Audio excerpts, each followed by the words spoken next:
இல்லை, சரியான விளக்கத்தை காலையிலேயே சொல்லியிருக்கிறோம். சரியான விளக்கத்தை காலையிலேயே சொல்லியிருக்கிறோம். ஒரு நாளைக்கு 10 பிரஸ் மீட்லாம் பண்ண முடியாது. இருமல் மருந்து விவகாரத்தில் தமிழக அரசு சரியாக செயல்படவில்லை என குற்றச்சாட்டு வருவதாக கூறிய செய்தியாளருக்கு அமைச்சர் மா சுப்பிரமணியன் பதிலளித்துள்ளார். இந்த கோல்ட் காஃப் சிரப்ல தமிழக அரசு சரியா செயல்படல, அதனால தான் ஒரு பிரச்சனைன்னு சொல்லி மத்திய அரசுல சொல்றதா ஒரு தகவல் வந்திருக்கு. அதாவது இது சம்பந்தமாக 2-3 முறை பத்திரிகையாளர்கள் சந்திப்பை நடத்தியிருக்கிறோம்.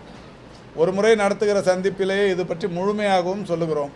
தினந்தோறும் அதையே சொல்லி இது ஒரு மாநில உறவுகள், மத்திய மாநில அரசுகளுக்கு இருக்கிற பிரச்சனைகளுக்கு ஒரு பெரிய அளவில் நம்ம பங்கத்தை ஏற்படுத்தக்கூடாது.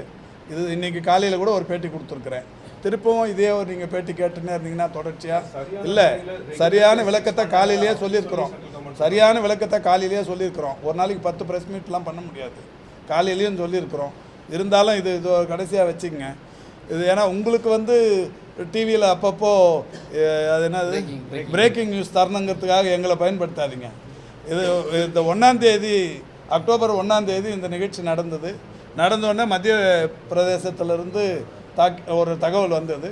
தகவல் வந்த உடனே துறையின் செயலாளர் சம்பந்தப்பட்ட அலுவலர்களை அனுப்பி பரிசோதனை செய்து அந்த ஆய்வுக்கு எடுத்தாங்க.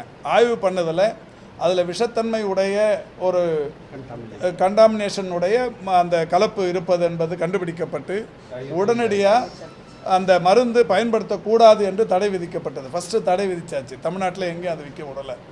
இன்னொன்று, டிஎன்எம்எஸ்சி தமிழ்நாடு ப்ரெக்யூர் பண்ணுறது, இவங்க எப்போவுமே அந்த மருந்தை வாங்கலை. இவங்க தனியாருக்கு எங்கேயும் விற்றுறக்கூடாதுங்கிறதுல விழிப்பாக இருந்து உடனடியாக தடை விதிச்சாச்சு. தடை விதித்தது மட்டும் இல்லை, மத்திய பிரதேசத்துக்கு இந்த மாதிரியான ஒரு கண்டாமினேஷன். செய்திகளை உள்ளது உள்ளபடி தெரிந்து கொள்ள ரெஃப்ளெக்ட் நியூஸை சப்ஸ்கிரைப் பண்ணுங்க.